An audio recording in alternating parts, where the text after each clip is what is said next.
زانا به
بر همه ذرات عالم ذکر او مشکل گشا، نمک دنیا و عقبا نام پاک مصطفی.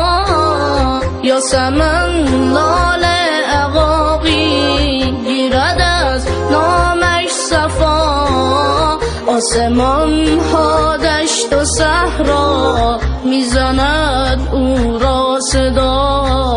آید سوی بهشت و آسمان ها برکات، هر زمانی که فرستی بر محمد صلوات. تا قیامت بخشش و فضل خاک پای این کریم، مدح او گفته خداوند که تویی خلق عظیم. دارد او از مهربانی هر کجا عطر و نسیم، آمده تا خنده بارد از لب طفل یتیم. آید سوی بهشت و آسمان ها برکات، هر زمانی که فرستی بر محمد صلوات. شده ذکر یا محمد، ذکر دریا، ذکر رود، عالم و آدم فرشته